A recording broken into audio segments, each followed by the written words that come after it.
Ranking Member, the full committee is recognized for 5 minutes. Thank you very much. I'd like to continue some discussion about drugs. This testimony was started by my colleague here, Mr. Heck, but I'd like to take a little different spin on it. This year marks the 40th anniversary of the war on drugs, a critical time to shine a spotlight on 40 years of failed policy. Since the declaration of a war on drugs 40 years ago, America has spent at least $1 trillion on the drug war. It cost U.S. taxpayers at least $51 billion in 2009 at the state and federal level. That's $169 for every man, woman, and child in America, and that's not counting opportunity cost or cost at the local level. Millions of people have been incarcerated for low-level drug law violations, resulting in drastic racial disparities in the prison system, yet drug overdose, addiction, and misuse are more prevalent than ever. The number of people behind bars for drug law violations rose from 50,000 in 1980 to more than a half million today, 1,100% increase. Drug arrests have more than tripled in the last 25 years, totaling more than 1.63 million arrests in 2010. More than 4 out of 5 of these arrests were for mere possession, and 46% of these arrests were for marijuana possession alone.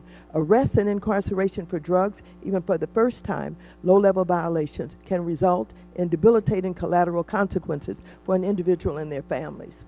I have worked on something called mandatory minimum sentencing for the last 20 years. I hold workshops every year at the CBC Legislative Weekend Conference. And we worked on trying to bring about some justice in the area of mandatory minimum sentencing, where we had all these young people who were being incarcerated. 5 grams of crack cocaine triggered a 5-year mandatory minimum sentence. 50 grams of crack cocaine triggered a 10-year sentence, and I can go on and on about this.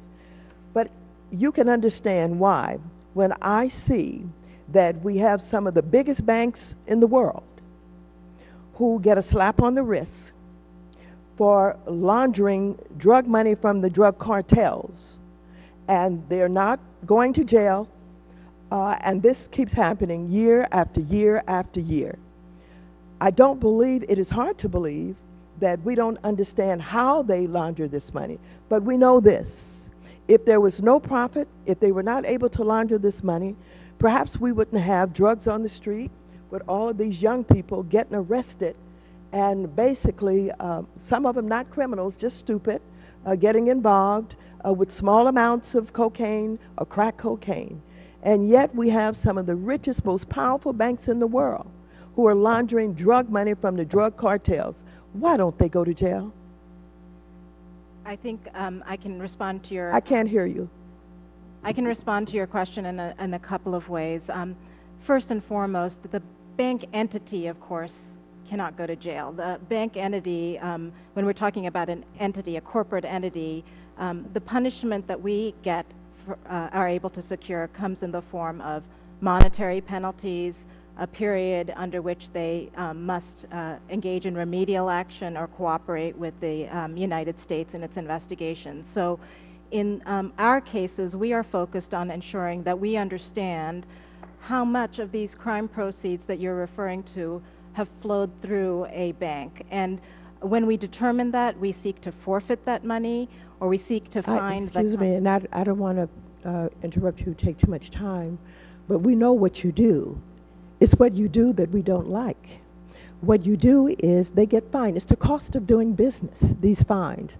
And I know maybe you can't incarcerate our a corporate entity, but are you telling me that the CEOs and those who are responsible for the operations of the banks, the boards, the presidents, nobody can be have criminal violations because of the laundering of drug money in the bank? We, in the criminal division, in fact, established a money laundering and bank integrity unit that is focused on prosecuting precisely these kinds of cases, including professional money launderers and the entities in which they work. But you've not sent anybody to jail. We have prosecuted innumerable money laundering cases involving persons that assist drug and other criminal organizations in laundering their money. And we're committed to doing that. And when we have resolved any such cases with bank entities, those resolutions have not in the least precluded the possibility of individual. Well, let me just say this, because I guess we could go on with this conversation, and I appreciate the time here, but you have not prosecuted anybody. You have not sent anybody to jail. As a matter of fact, the most shameful case that I won't mention, where hundreds of millions of dollars were laundered through one of the biggest banks in the world, and they got away with a hefty fine. And this goes on and on and on. It's unacceptable. It's not your fault. It's not a personal attack on you, but it's about the system. It's about the Justice Department.